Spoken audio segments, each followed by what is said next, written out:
So hello guys, hello बच्चा party. स्वागत है आप सभी का फिर से एक बार इलेक्ट्रोस्टैटिक एंड कैपेसिटेंस वाले चैप्टर में। Electrostatic potential and capacitance class 12th का सेकंड चैप्टर का ये लेक्चर है और आज हम लोगों को कॉम्बिनेशन ऑफ कैपेसिटर्स पढ़ना है।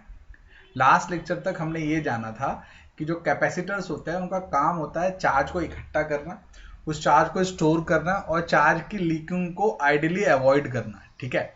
और हमने ये भी जाना था कि जो चार्ज होते हैं वो दो प्लेट्स या दो सतह के बीच में स्टोर किए जा सकते हैं और उन चार्ज की लीकिंग उनमें बेस्ड इंसुलेटर की क्वालिटी पे डिपेंड करता है। अगर अच्छा इंसुलेटर है तो लीकिंग लेस होगी, बहुत अच्छा है तो लगभग ना के बराबर होगी, और अगर कमजोर इंसुलेटर है तो वो लीकिंग होगी। हमने ये भी जाना था कि उसकी यूनिट फैरेड होती है और फैरेड चार्ज बहुत बड़ा चार्ज होता है और हम रियल लाइफ में practically micro farad, nano farad या पिको फैरेड ही यूज करते हैं।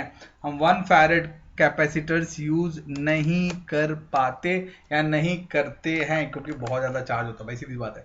सो now today we are going to talk about capacitors को जोड़ना। पहला और सबसे पहला भैया हम बात कर रहे हैं सीरीज में जोड़ना। सीरीज आपको पता है, सीरीज वो कॉम्बिनेशन होता है जिसमें प्लस वाला माइनस से, माइनस वाला प्लस से जुड़ा होता है। देखो एक C1, ये C2, ये देखो, और ये प्लस वाला इस माइनस वाले से देखो जुड़ा हुआ है। फिर यहाँ पे भी फिर से ऐसे ही रहेगा, तो दिस इज सीरीज कॉम्बिनेशन। ठीक है, this is series combination, that's it.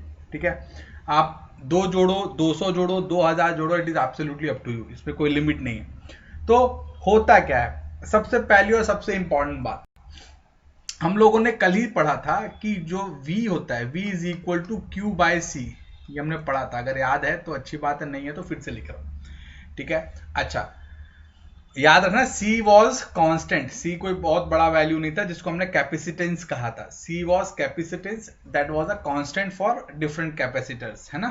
तो यहाँ पे देखो, जैसे मान लो हमारे पास यहाँ पर सीरीज में 1 2 3 4 ऐसे करके n सीरीज तक जुड़े हुए हैं, है ना, Cn। तो हम क्या करेंगे, सीरीज में क्या होता है, जो वोल्टेज होता है ये हमको पता है क्योंकि यही सेम चीज हम लोगों ने कहां पर की थी, वेरी गुड, ओम्स लॉ को जो हमने प्रूव किया था और हम रेजिस्टेंस के कॉम्बिनेशन देखे थे तभी भी हमने देखा था। और आज नहीं, हमेशा याद रखो कि सीरीज में पोटेंशियल डिफरेंस डिवाइड होता है और पैरेलल कॉम्बिनेशन में हमेशा आई डिवाइड होता है। ठीक है, आई डिवाइड होगा मतलब क्यू डिवाइड होगा, क्योंकि आई और क्यू, आई मतलब करंट, क्यू मतलब चार्ज। करंट और चार्ज डायरेक्टली प्रोपोर्शनल होता है क्योंकि I is equal to Q by T. ठीक है, थोड़ा इज्जत से समझते जाओ नहीं तो बैंड बज जाएगा, बता रहे हैं। ठीक है, हालांकि मैंने आपको कल भी लास्ट क्लास में ये बता दिया था कि जो सीरीज कॉम्बिनेशन होता है कैपेसिटर्स का, उसका आंसर रेजिस्टेंस के पैरेलल कॉम्बिनेशन के जैसा ही होता है। समझ में आ रही बात। तो देखो क्या हुआ, V is equal to V1 plus V2 ये है। अब V is equal to what, Q by C, है ना। देखो V is equal to what, Q by C, है ना। तो मैंने अगर यहां पे लिख देता is equal to Q by C. अब Q क्या होता है, Q इज चार्ज, सीरीज में चार्ज कांस्टेंट रहता है, तो इससे Q कॉमन ले लो तो ये Q पूरे स्वाहा हो गए। तो क्या आ गया, ये क्या आ गया, 1 by C is equal to, ये देखो ये बन गया लास्ट में, ये बन गया लास्ट में 1 by C is equal to 1 by C1 plus 1 by C2। समझ में आया कैसे किए, फिर से देख लो एक बार। V is equal to C by Q, ये formula, sorry Q by C ये फॉर्मूला होता है। ठीक है, ये हो गया नंबर 1। और हमको पता है कि V is also equal to V1 plus V2, तो V की जगह हमने Q बाय सी लिख दिया और इसकी जगह Q by C1 plus Q by C2 लिख दिया। Q सबसे कॉमन लेके उड़ा दिया तो क्या बन गया, 1 by C is equal to 1 by C1 plus 1 by C2। यही है। अब है ना, देखो बच्चा पार्टी, हाँ मैं समझ गया, आप बोलोगे सर ये तो वही है जो हम बचपन में किए थे, है ना। अगर मान लो यहाँ पे आपके पास n कैपेसिटर्स है तो ये Cn तक चली जाएगी कहानी। समझ में आया। अब आना देखो, अब आना पैरेलल की बात कर रहे हैं। अब पैरेलल में फिर से कॉन्सेप्ट पे जाओ। पैरेलल में क्या होगा, देखो ये डायग्राम देख लो, पैरेलल जैसे देखो ये पैरेलल, ये पैरेलल, ये पैरेलल का, तो जो पैरेलल कॉम्बिनेशंस होते हैं, पैरेलल में हमेशा जो Q होता है Q डिवाइड होता है। Q मतलब चार्ज या I मतलब करंट, तो I और Q डिवाइड होता है किसमें? पैरेलल में, मैंने बताया। लेकिन वोल्टेज डिवाइड नहीं होता। तो इसीलिए यहां पर देखो, यही जो अपन ने लिखा था ना, कौन सा क्या लिखा था, V is equal to Q by C. तो अगर अपन लिखे तो Q, अगर 1 के लिए लिखेंगे तो Q1 is equal to V by C1, बस ऐसे।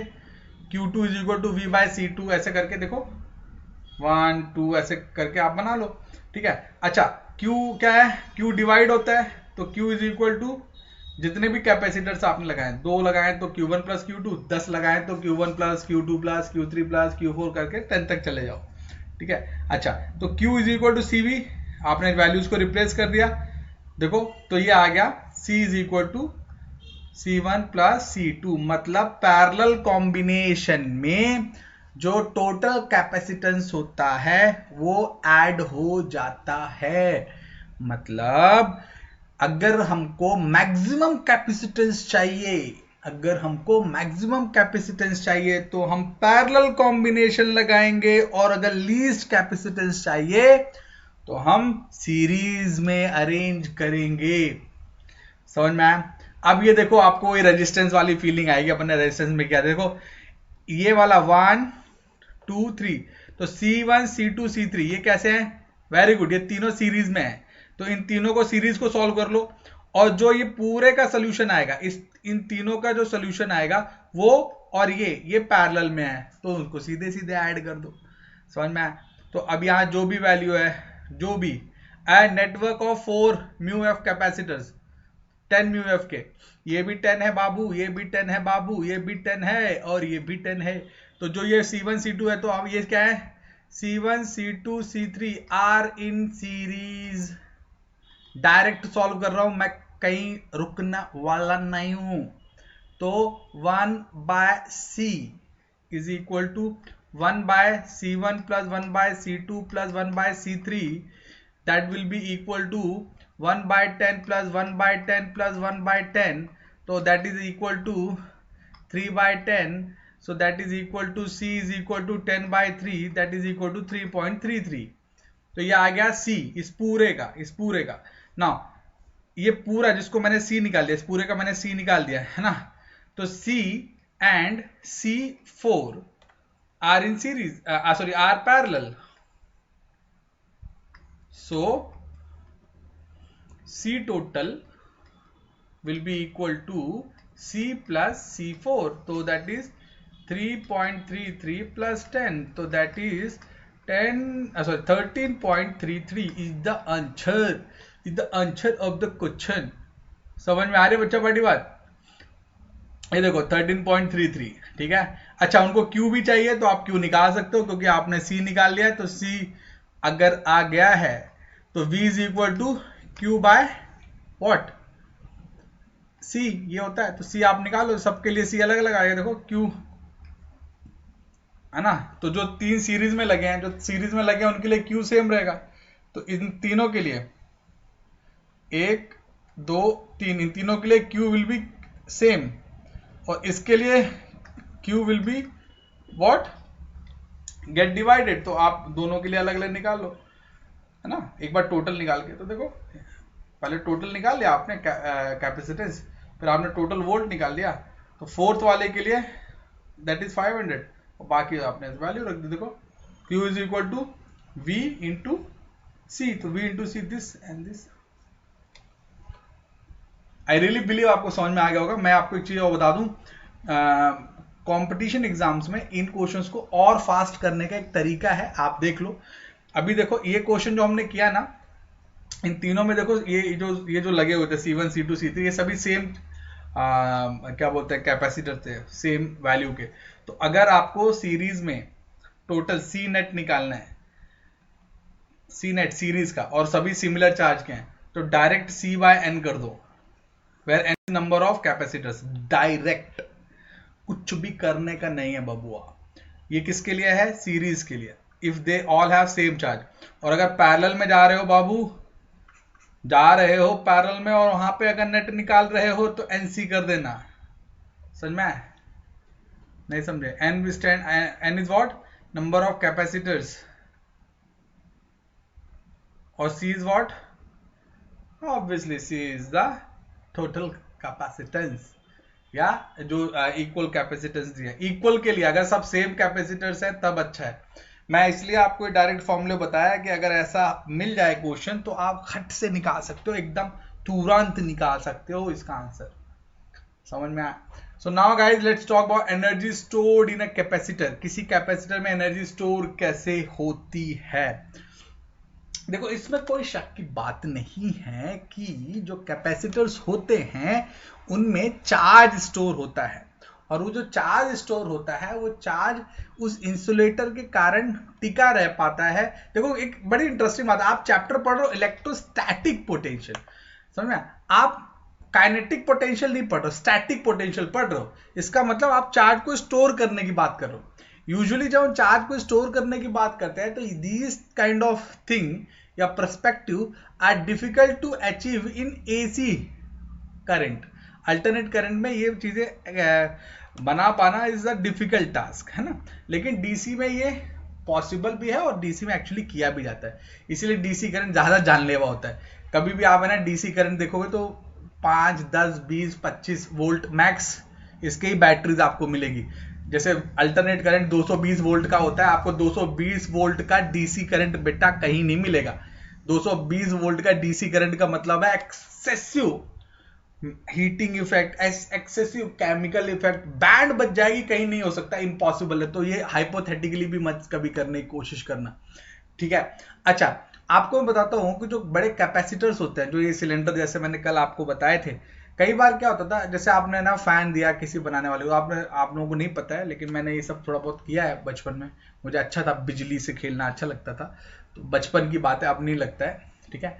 तो उस समय क्या था, कैपेसिटर्स जो होते थे उनमें हमने उनको चार्ज किया, उनको दोनों टर्मिनल को हमने प्लग इन किया और वो चार्ज हो गए, और फिर उसके बाद दोनों टर्मिनल को ऐसे टच करते थे तो प्लस माइनस न्यूट्रलाइज होते थे और चट से ऐसी आवाज आती है ना, चिंगारी आती थी, है ना, ऐसे झटका लगता था, चट से आवाज आती थी। लेकिन अगर कोई इंसान धोखे से उसको चार्ज करके टच कर जाए तो it can be dangerous, lethal and it may can cause death. इसीलिए जो बड़े बड़े पहले के समय ऐसा होता था कि कोई रिपेयर का काम कर रहा है और रिपेयर का काम कर रहा है, उस समय उसने प्रॉपरली ध्यान नहीं दिया तो उसने यूज किया, धोखे से उसका हाथ खुद ही लग गया तो शॉक लग गया और वो शॉक नहीं संभाल पाया, डेथ होगी। बहुत होता था पहले, आजकल तो थोड़े लोग समझदार हैं, पहले समझदारी कई लोगों के मरने के बाद दूसरे लोगों के लिए एग्जाम्पल बन जाते थे वो, तो ये फैक्ट बात है। समझ में आ रही? तो एनर्जी जो स्टोर होती है ना कैपेसिटर की, वो दो टर्मिनल्स के बीच होती है, एक प्लस और माइनस के बीच में, ठीक है। बात समझ में आ रही है? The transferring positive charge from conductor 2 to conductor 1 work will be done externally, और जितना भी चार्ज का ट्रांसफर आप करोगे एक्सटर्नली होगा, समझ में? अंदर ही अंदर नहीं होगा, ऐसा नहीं होगा कि अंदर ही अंदर आप चार्ज को ट्रांसफर कर दो, क्योंकि बेटा यहाँ रहता है इंसुलेटर। आप इमेजिन करो ना, चलो ये देखो मैं इंसुलेटर डाल दिया, अब ये प्लस है, अगर मैं इससे वायर जोड़ दूं प्लस और इससे वायर जोड़ दूं माइनस, अब तुमने इसको टच करो तुमको शॉक लग जाएगा। अब ये अंदर ही अंदर प्लस माइनस न्यूट्रलाइज नहीं हो रहे थे, तो तुमने यहाँ प्लस का ढेर इकट्ठा कर दिया तो ऑब्वियसली यहाँ माइनस का ढेर इकट्ठा हो गया। अब तुम्हारी मर्जी है इसको तुम है ना स्टोर कब तक करके रख पा रहे हो। अगर ये इंसुलेटर वीक है तो धीरे धीरे माइनस से प्लस होते होते होते होते होते ही पूरा बैलेंस हो जाएगा। मतलब जो आप कैपेसिटर यूज कर रहे हो अगर बहुत दिन तक यूज ना करो तो अपने आप ही न्यूट्रलाइज हो जाता है, आपको फिर शॉक नहीं लगेगा, आपको लगा अरे सर तो मजाक कर रहे थे। लेकिन अगर आप तुरंत चार्ज करो फिर यूज कर लो तो मजाक भारी पड़ सकता है आपको, ठीक है। To calculate the total work done, we first calculate the work done in a small step involving transfer of infinitesimal, मतलब so many values, है ना। infinitesimal मतलब है छोटी मोटी वैल्यूज को छोड़ो और पूरे को एक साथ ले लो। amount of charge, consider the intermediate situation when the conductors 1 and 2 have charges q dash and minus q dash। अब एक q dash वाला और एक minus q dash वाला है, ये दो है, ठीक है। ठीक है। And at this stage the potential difference V dash between the conductor 1 and 2 will be obviously Q dash by C, जो भी potential difference रहता है। अरे भाई v is equal to Q by C होता है ना, तो v dash is equal to Q dash by C, इसमें क्या बड़ी बात है। Where c is the capacitance of the system which we obviously know, है ना। Next imagine that a small charge delta Q dash is transfer from conductor 2 to 1. Work done in the step will be delta w resulting in the charge Q dash on the conductor 1 increases. ये देखो total charge बढ़ गया, ठीक है कम बढ़ा लेकिन बढ़ गया। कैसे बढ़ गया? क्योंकि आपने वर्क किया, है ना। देखो ना, next imagine that a small charge Q dash is transferred, आपने स्मॉल चार्ज को ट्रांसफर किया कहां से कहां, 2 से 1 पे। अब अगर आपने थोड़ा सा एक्स्ट्रा चार्ज ट्रांसफर किया तो ऑब्वियसली जो टोटल चार्ज है वो थोड़ा सा बढ़ जाएगा, है ना। तो जो डेल्टा वर्क है, जो आपने चार्ज ट्रांसफर किया, डेल्टा क्यू डैश आपने ट्रांसफर किया ना, तो ट्रांसफर करना फोकट में तो होगा नहीं, है ना। फोकट में तो अपन ज्ञान दे सकते हैं ना, लेकिन फोकट में काम नहीं होता है, तो अपन को डेल्टा डब्ल्यू एक स्मॉल वर्क लगेगा उस चार्ज को भैया ट्रांसफर करने के लिए, ठीक है। तो अब डेल्टा डब्ल्यू, अब डेल्टा लगा दियो तो बात और है, नहीं तो फॉर्मूला तो एक ही है भैया, W is equal to V Q, है ना। वी तो फिक्स है, वी कांस्टेंट है ना। तो delta W is equal to what, V dash delta Q dash, बस। तो हमने v की जगह q डैश बाई सी रख दिया, तो ये फॉर्मूला बन गया। Perfect, absolutely perfect. Now since delta q dash can be made a very made as small as we like, so can be written as delta w is equal to 1/2c q dash plus delta q dash square minus q dash का square. ये बन गया, हमने बना लिया। Perfect, अच्छा बहुत ही बढ़िया। ना ये हमने है ना इक्वेशन जो बनाए, घबराना मत, ऐसी इक्वेशंस को हम सिंप्लीफाई करते हैं बबुआ। कभी भी ये जो इक्वेशंस मैं ऐसे डिब्बे कर रहा हूँ इनको आप देख लो, लेकिन फाइनल में है जो हम इक्वेशन बनाएंगे that has to be so small, क्योंकि ये जो डेल्टा वर्क है ये स्मॉलेस्ट वर्क है किसी चार्ज को किसी कैपेसिटर 2 से कैपेसिटर 1 में लाने के लिए। जो डेल्टा डब्ल्यू चार्ज है ना, सॉरी डेल्टा क्यू चार्ज है, उसके लिए हमने डेल्टा डब्ल्यू काम किया। अब यार डेल्टा डब्ल्यू से हमारा कुछ होगा नहीं होगा, तो हम इसका करने वाले हैं समेशन आगे वाले स्टेप्स में, तो हमें पूरा वर्क निकाल लेंगे, समझ में। अपन को पूरा चाहिए भाई, आधे में होगा नहीं। तो equation 2.69 identical because the term of second order in delta Q dash square by 2c is negligible, obviously negligible हो जाएगा। Since delta Q dash is arbitrarily small, the total work done W is the sum of the small work. ये तो सबको पता है, जो total work है वो सभी स्मॉल वर्क के सम के बराबर होगा। तो देखो सभी स्मॉल वर्क को हमने सम कर दिया। इस स्टेप से समझो, एकदम चिंदी लगेगा, बता रहे एकदम चिंदी। अब देखो जब आप इसको सॉल्व करोगे तो 2c, ये तो क्या है कांस्टेंट है 2c, वो बाहर ले लिया। अब ये आपने क्या कर दिया, इसका समेशन कर दिया। तो समेशन में क्या होता है, हर वैल्यू को सम करो। तो देखो ये डैश डैश डैश करके जा रहा है ना, ये और लंबा जा सकता है, ऐसे नहीं है। देखो डैश डैश करके यहाँ पे वैल्यू आ गई, इसका मतलब इग्नोर कर दो इसको, बिल्कुल इग्नोर कर दो, बता रहे हैं। तो इस कुल मिला के मैं बताना चाहता हूँ आपको, ये 2c तो बाहर आ चुका है, और इस पूरे को जब आप सॉल्व करोगे ना, इस पूरे को सॉल्व करोगे तो भैया क्यू स्क्वायर बचेगा। ये देखो, तो ये आपका क्यू स्क्वायर बाय 2c आ गया, ठीक है। अब देखो, अब ये क्या आ गया, वर्क। लेकिन चक्कर क्या है कि समेशन से कभी भी एग्जैक्ट आंसर नहीं आते, ठीक है। तो हम जानबूझ के इस वैल्यू को इंटीग्रेट भी करेंगे। तो इंटीग्रेट कहां से कहां किया, 0 से लेके क्यू चार्ज के लिए, मतलब नॉमिनल से लेके मैक्सिमम के लिए इंटीग्रेट कर लिया। तो फिर से क्यू स्क्वायर बाय 2c आ गया। तो समेशन से और इंटीग्रेशन से, दोनों से क्यू स्क्वायर बाय 2c आ गया। This is not surprising since integration is nothing but summation of the large number of the small terms। और हमको वैसे भी पता है कि समेशन में क्या होता है, हर चीज को धीरे धीरे करके ऐड करते हैं, हर चीज को ऐड कर लेते हैं। इंटीग्रेशन में एक बार में सबको ले लेते हैं, इनिशियल टू से लेके फाइनल, इसलिए दोनों में आंसर हमारा सेम आया। देखो आंसर सेम निकालना was not the task, I am putting this again. हमने जानबूझ के ऐसा इसलिए किया so that we can prove कि भैया समेशन और इंटीग्रेशन कुछ भी कर लो, आंसर यही आने वाला है। तो अब ये हमारा फाइनल फॉर्मूला बन गया। जो ऊपर डिब्बा था मैंने बताया था, जिसको देख के केदार को माता आ रही थी, ये वाला, इसको हमको जरूरत नहीं है, हमको इसका जरूरत है बबुआ। तो W is equal to Q square by 2c याद रखो। अब यहाँ पे क्यू स्क्वायर, अब क्यू के लिए सी बी के टर्म्स में इसको कन्वर्ट कर दो, क्योंकि आपको क्यू और सी का रिलेशन पता ही है ना। अरे v is equal to Q by C होता है कि नहीं, हाँ, तो q इज इक्वल टू क्या हो जाएगा वी सी। तो बस ये क्यू स्क्वायर की जगह ऐसा कर दिया तो ये बन गया, ये बन गया, क्या सिंपल सी बात है, समझ में। तो ये q और c का रिलेशन, ये c और v का रिलेशन और q v का रिलेशन, ये तीनों एक साथ है, इसीलिए इसको नोट कर लेना। या तो एक तैयार कर लो, दूसरा अपने आप चाहो तो निकाल सकते हो, बेटर है कि याद कर लो, क्योंकि मुझे पता है कि तुम लोग होशियार हो, फिर आगे चल के गड़बड़ करोगे, ठीक है। अब देखो हम लोगों ने कल के लेक्चर में पढ़ा था कि Q is equal to A sigma square, याद है तुम लोगों को, कल ही हमने पढ़ा था, where A was the area and sigma was the charge density, ठीक है। अगर याद नहीं है तो याद कर लो। तो Q इज इक्वल टू, अरे भाई Q is what, total charge.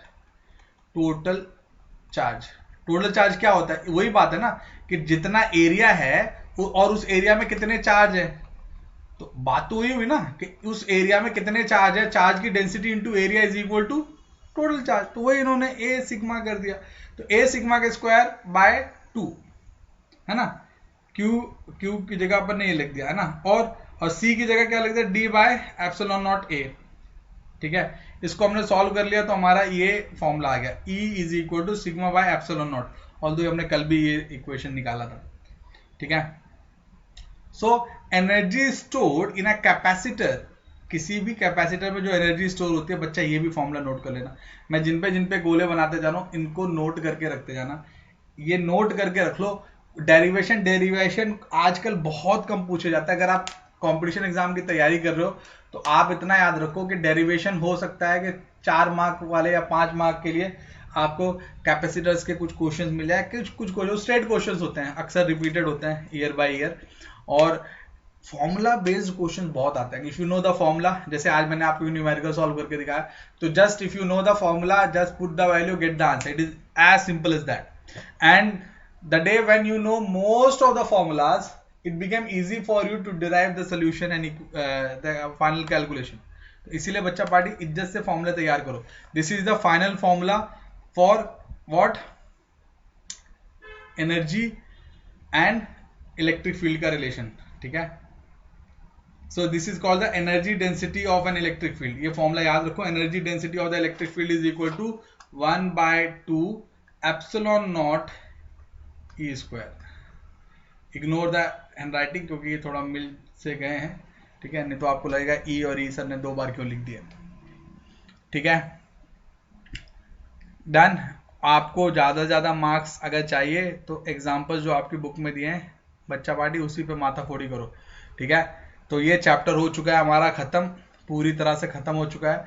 For all your solutions, for all your queries about your text book के questions, please go to the key lab पे जाइए, नहीं है तो डाउनलोड करो, अगर है तो यूज करो, तुम्हारा फायदा, नहीं करोगे तो उसमें मेरा को कुछ लेना देना नहीं है, ठीक है।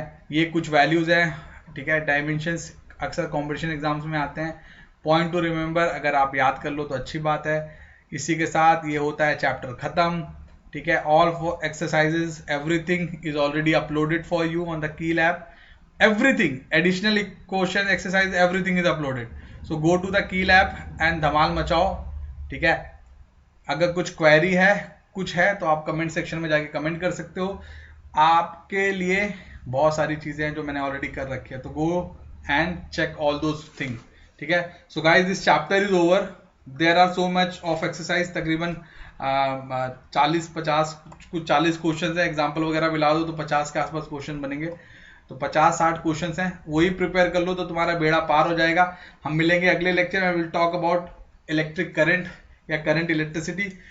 तो until then, bye guys, bye, take care, bye everyone.